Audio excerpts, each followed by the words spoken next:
For many years, this festival has been a symbol of Scotland. A finite amount of time and an insane amount of art coming at you. So people are coming in flocks to try and make some sense of the world. It's a marvellous concentration of artistic talent. A really inspiring atmosphere, especially for us. It's that kind of mixture, it's 50% terror and 50% excitement. The Edinburgh International Festival is that moment every year when Edinburgh becomes the world stage. The intention of the festival was always to create an international meeting point. Whether you're looking at China or Africa or America or whatever else, you are thinking in the global sense. We started doing opening events a few years back on the basis that we felt that there's such a commitment from the people of the city to the festival that we should all come together and celebrate. And to kick off celebrations, the Los Angeles Philharmonic and its music and artistic director, Gustavo Dudamel, will open the International Festival to thousands of spectators, with a special free open-air concert at Tynecastle Park as part of their special 3-concert residency. Going from Mahler, all of this music that we will do, I think shows the great flexibility of our orchestra. Scottish star James McArdle returns to the International Festival stage as the star of Peter Gynt. But there's days where I just think, what? I'm playing Peter Gynt? What? Why? You know, like, what? Are you sure? You do feel you're bearing witness to a life, and to life, and in all its glory and its pettiness and its ridiculousness and its absurdity, but it's nonetheless what is powerful about the play. And by the end of it, you really feel you've watched a man's life. Visionary director Barry Kosky directs the Komische Oper Berlin's production of Eugene Onegin, a heart-rending love story that features some of Tchaikovsky's most inspiring, heartfelt music. Yevgeny Onegin has many stories. It's not just a story about a young girl who writes a letter. It's an opera not about success. It's not about the two lead characters dying. They don't have the release of death. It's an opera that ends on a question mark. It's a story about love, loss, tears, longing, as all the single other opera.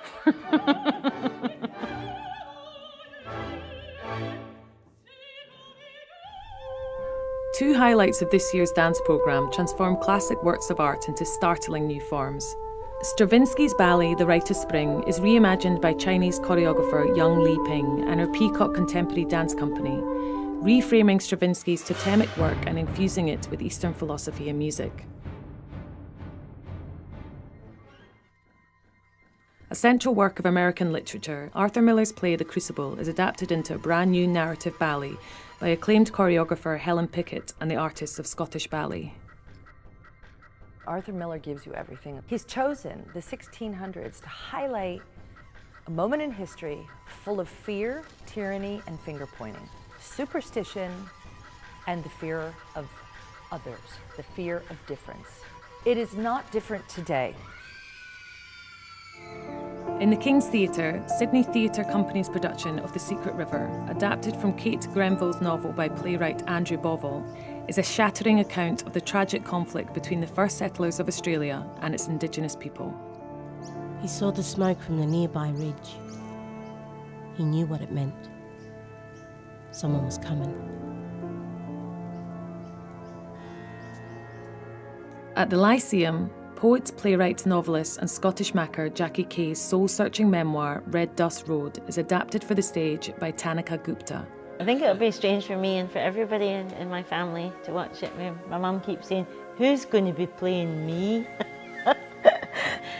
It started off with me tracing my birth father, and that became such a strange and unusual experience. I already felt as if I was a character in a novel and that my life was a story that was happening to me, and there was no point in making up fiction about it because the truth was already quite stranger than fiction. Jackie Kay's memoir takes her to Nigeria, which is also the setting for Hear Word. Full title is Hear Word, Naija Woman Talk True, which is basically listen and learn, or listen and understand Nigerian women are speaking the truth. In the first part of it, it has a lot of humor and it deals with issues where women themselves have oppressed other women. What was she doing out at night? Why was she walking alone with a man? Why was she not at home in her parents' house? What was she looking for? Ashewo! Hear Word Niger Women Talk Through is part of You Are Here. You Are Here is a new strand of the Edinburgh International Festival programme that brings a whole range of artists from around the world together to look at questions of what international citizenship might mean in the 21st century. We're inviting artists from very, very different backgrounds and cultural perspectives to bring their work to Edinburgh in the month of August. So You Are Here might not answer all the questions, but I'm absolutely sure it will provoke that question of who we are and where we are now in a world that is very, very turbulent. Scotland's celebrated composer Sir James Macmillan turned 60, and we're marking the occasion with concerts that showcase the breadth of his work. I'm very proud that a focus like this is happening in my own country. I've written 4 symphonies so far, and I always wondered if there might be a 5th one, and indeed the 5th one has come along. Well, they certainly hear the wind. It's in the breath movement. 2 legendary actors, Ian McKellen and Stephen Fry, both visit the International Festival this year. To celebrate his 80th birthday, Sir Ian revisits the best-loved roles from his incredible career. Writer, actor, raconteur and national treasure, Stephen Fry brings Mythos, Gods, Heroes, Men, his trilogy of shows retelling the Greek myths. There's something about Greek heroes. They're fabulously flawed. They're not heroes because they're perfect. They're heroes because they overcome their own imperfections. I've tried to be fair and honest as far as the original sources of Greek myths are concerned, but to retell them in a way that I hope shows why they're still so beguiling, so extraordinary, why the stories are somehow the strongest stories. Another classic Greek myth is radically retold as Wunderkind director Robert Icke and International Theatre Amsterdam reshape Oedipus the King into a political giant of today. Dit land is ziek. Het lichaam van de staat is ziek.